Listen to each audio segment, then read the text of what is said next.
Britain is to get a new anti-Muslim hostility czar, and the plans to be outlined by the government on Monday. And that will also include a new definition of Islamophobia. Is that really what we need in this country right now? Well, that's the debate. I'm joined by my next guest now. It's Jacob Williams, who's the Director of Domestic Policy at Pickthall House. Jacob Williams, welcome to the show. 75% of the caseload of terrorism and by MI5 is Islamist terror. 75% of terror attacks are by Islamists. 85% of fatalities is Islamist terrorism. 75% of foiled plots are by Islamist terrorists. Do we really need an anti-Muslim czar? Well, the simple answer is yes, and the longer answer is there's no connection between the fact which we fully acknowledge and condemn that a huge number, and indeed the majority of terrorists and people on the terror watch list are Muslims acting in the name of some perverse understanding of Islam. That's completely true, but that has nothing to do with the fact that the government have created are going to create an officer to look into anti-Muslim hatred. Our view is very simple.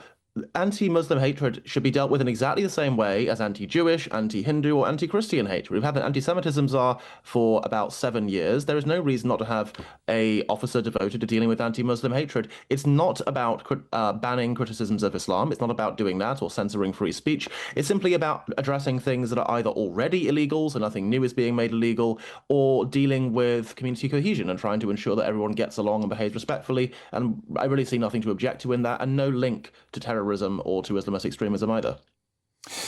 When will we get an anti-rape gang czar? When will we get a white working class girl czar? I'm going to put this to you. I would have liked to have had one of those a number of years ago. Hang on. I'm going to put this to you quite simply now. The squeakiest wheel seems to get the most oil in Britain, and the overriding majority of hate crimes are committed against Jewish people, and they're committed by Muslim people. Well, look, I don't have the precise number of hate crimes committed by each member of a religious group to hand. If that is true, it's really irrelevant, because the principle here is simply that things that are, if something is considered a hate crime, if it is a form of harassment, abuse, overt discrimination, and these things should be illegal, you just enforce the law even-handedly. And there's no reason to say that there's some... We don't enforce the law even-handedly. That's the point, Jacob Williams. We turn a blind eye to rape gangs. We did for decades. I agree. For fear of being called racist. We turn a blind eye to all of this. Prevent are obsessed with the fictional far-right terrorism. There's a tiny percentile compared to the Islamist terrorism. The point is, the dialogue is always shifted to the fact that Muslim people are the overriding victims, which isn't the case, and that they need protecting. And specifically, Jacob Williams, let me put this to you. As a part of this, we have a new definition of Islamophobia. You know full well that will be used by dangerous Muslims to give themselves protection from the law. That's a fact. And a lot of people watching this now will think, hang on a minute, who really needs our protection in this country?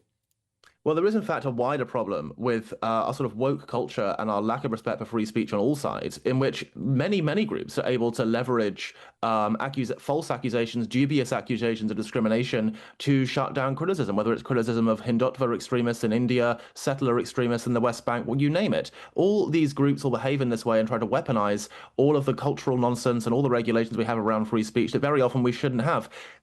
No one is claiming Muslims are the biggest victims. No one's claiming that there's some special need to protect Muslim feelings. If you're going to have an integration and cohesion strategy, then you should deal with all discrimination even-handedly, and that's all we're saying. It's not about playing. Yeah, but we don't deal with it even-handedly. It's not about that at all. That's the point. We don't deal with it. So where is the czar for the Batley grammar school teacher who's still in hiding after all these years? Cast aside by the political regime, nothing from the Labour Party, nothing from the Conservative Party.